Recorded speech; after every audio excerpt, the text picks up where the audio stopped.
The situation with Jim is this.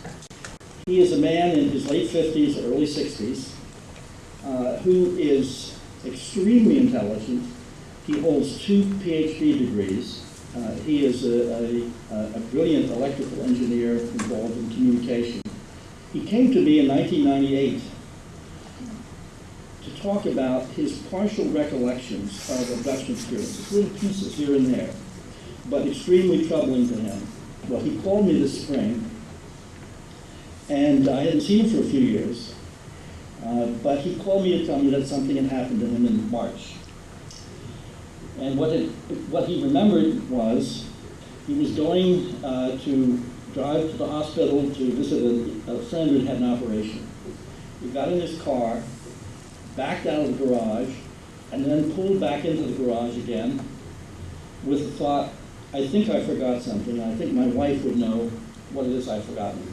He walked into the kitchen. His wife said, where have you been? And she said, you've been in an accident.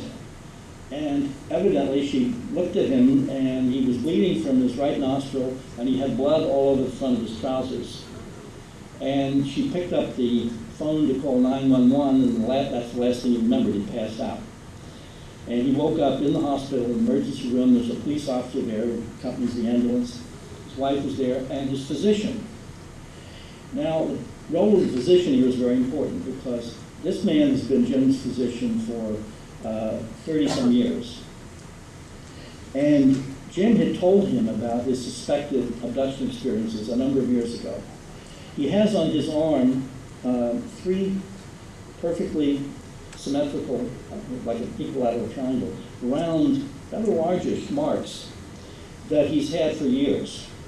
And he went to his dermatologist. No one could figure out what happened. He told the dermatologist finally, ultimately, that he had some unusual experiences and woke up with this on his arm.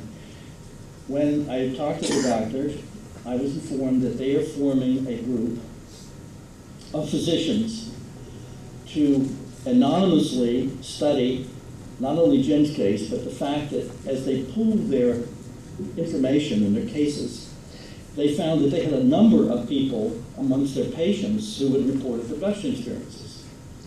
In other words, it wasn't just Jim, and they were all getting extremely interested in this. The idea that if they did an internal project to study the medical histories of these people who've reported abduction experiences, and then set up a control group from, again, their patient population of people that have never reported abduction experiences. They were going to see what happens in comparison between the 2 groups, and their ultimate goal is to publish in a medical journal their findings. Now, this is a first. This has never happened before.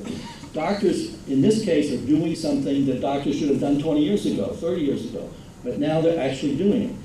When he contacted me about this and we began talking, he said, Bud, I'm ready to do hypnosis.